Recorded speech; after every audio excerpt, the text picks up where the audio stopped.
For a seemingly very brief period of time, Bruce Lee was one of the most electric personalities in pop culture, a vibrant, intense ball of fire who left the world just as he was becoming one of its most interesting personalities. While he is something of a mythic figure now, more of an image in our minds than a person who actually lived and breathed, Bruce was, like the rest of us, a person who went through highs and lows, who had flaws and inner demons. While a man unlike any other, he was also still just a man. When he left us far too soon at the age of 32 from a still disputed ailment, his legend has only grown. Of course, it was inevitable that his wild life would become fodder for a biopic.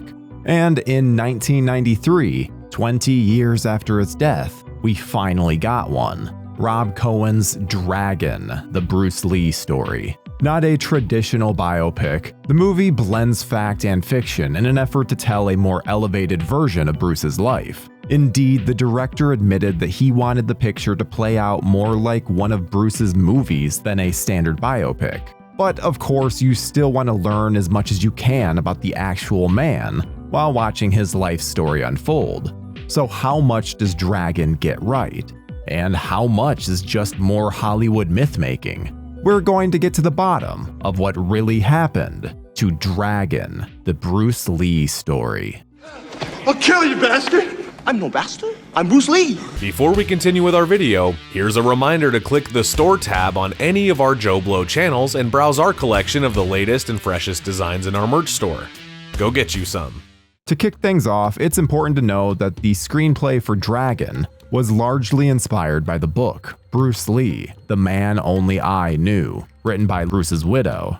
With that in mind, the film could be accused of looking at Bruce's life through rose-colored glasses, elevating the man to heroic proportions while ignoring some of his less agreeable traits in history. Apparently, Linda worshipped Bruce, even though it's almost universally acknowledged that he was a far from perfect husband.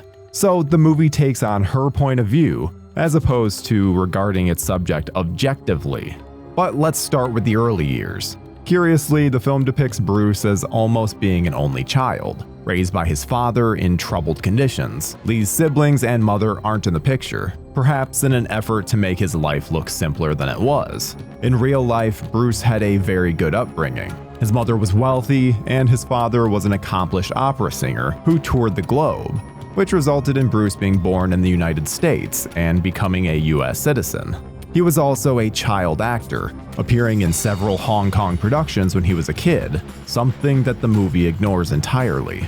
Despite his comfortable upbringing, Bruce was a tough and frequently unruly young man, prone to getting into street fights, usually ones that were started by him. He was so competitive that when he saw another young man excel at fighting, he wanted to know the best way to beat him, which led to his studying martial arts.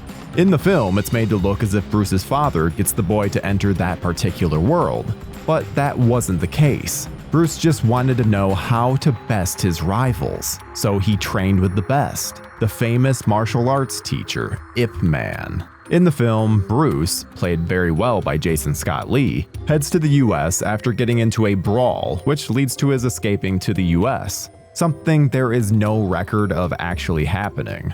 In reality, Bruce got into a fight with a teenager who got injured from the scuffle, and that boy's father went to the police and reported Bruce, which got him into trouble. When the police were sniffing around and Bruce's violent antics becoming more unreasonable, Bruce's parents suggested that he go to the US to study, as well as to claim his US citizenship. When in the US, Bruce became a dishwasher in a restaurant in order to make money while going to school. In the film, Bruce gets into an elaborate fight with several of the restaurant's cooks, which of course he handily wins. There's no record of anything remotely close to this happening, although perhaps it wouldn't have been so hard to believe, considering he was still known for being antagonistic to many of those around him. Bruce saw dishwashing as peasants' work and refused having to do it, which made his co-workers quite annoyed. So much so that it alleged that one of the cooks once threatened him with a knife, but surprisingly, no brawl ensued. Another memorable fight scene in the movie occurs when Bruce is working out at the gym, and a couple of racist jerks goad him into a confrontation. Once again, there's no record of such a thing happening, although it's certainly not hard to believe that Bruce would encounter racism at that time in history. Furthermore, when he became a martial arts instructor, he would frequently invite the quote-unquote toughest guy in the room to come try to knock him out. So while this scene is indeed fiction, you could say that it has some hints of historical accuracy inspiring it.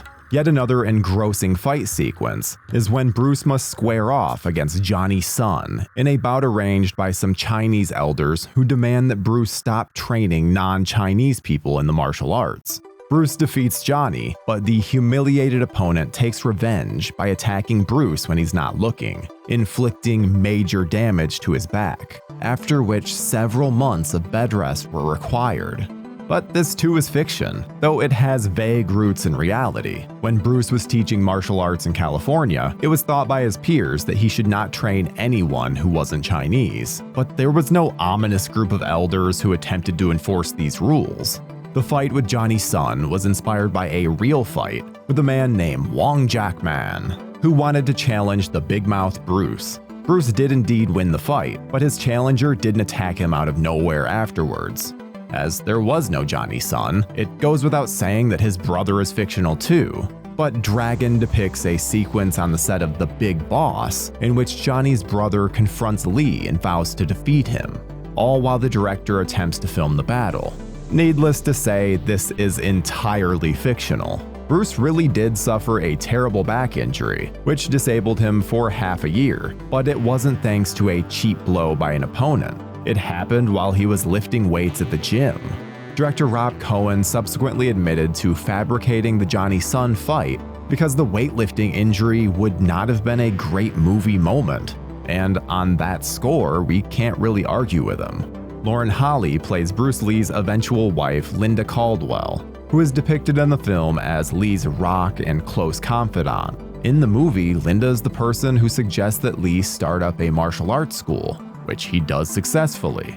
In reality, Bruce had already opened the school when he met Linda, and he was intent on franchising the school in the McDonald's mold so that they'd be all over the country.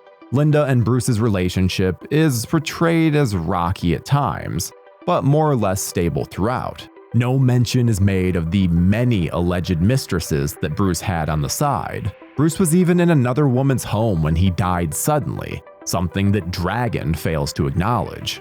In the movie, while recovering from his back injury, a defiant Bruce is convinced by Linda to dictate his fighting philosophies so that she can write them down and make a book out of it. Not long after, Bruce gets a copy of the book, much to his and his wife's delight. While this makes for a touching montage, it's not how things really went down. Bruce had already toyed with the idea of putting his philosophies onto paper before his weightlifting accident, and while his book, The Tao of Jeet Kune Do, did eventually get released, it wasn't until after he died. In reality, Linda compiled many pages of Bruce's writings after finding them in a box after he had passed away. So technically, Bruce didn't actually write the book, though it was filled with his actual notes.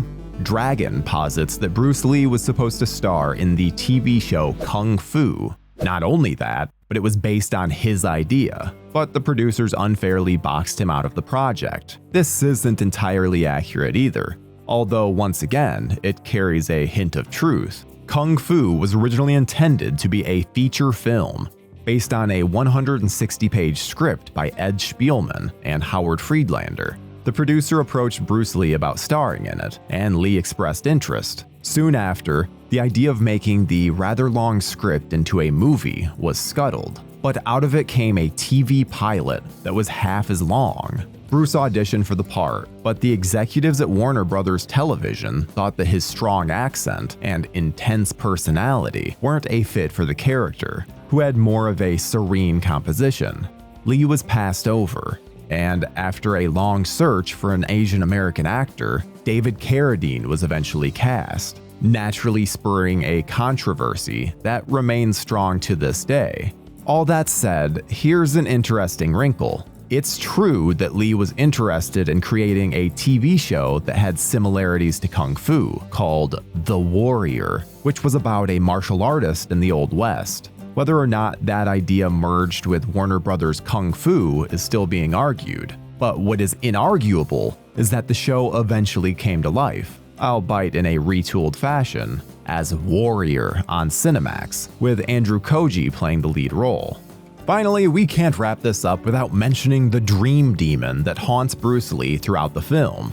In some of the more fantastical sequences in Dragon, Bruce is seen being threatened by a sinister phantom, with the implication being that he and his ancestry are cursed. It makes for dramatic cinema, but how accurate is it? Well, that's tough to say. Of course, no one can possibly know what any one person has dreamt, and even Rob Cohen admitted that this was mostly a device made up to symbolize Lee's inner demons. At the end, we even see Bruce protecting his young son Brandon from the demon, a scene made even more eerie in that Dragon came out mere months after Brandon's tragic death on the set of The Crow, an event that only added fuel to the idea that the Lees were somehow cursed. Bruce's wife once said that Bruce had told her of a demon chasing him in a dream while he was recuperating from his back injury, but whether or not it was a recurring nightmare is unknown. As mentioned earlier, the film ignores the fact that Lee died in the home of Betty Ting, who was long believed to be Bruce's mistress. Lee died after experiencing a cerebral edema, an excess of fluid in the brain. Just why that happened is still being wondered to this day, and the fact that we don't truly know only adds to the Bruce Lee mystique, which is something that will live on forever.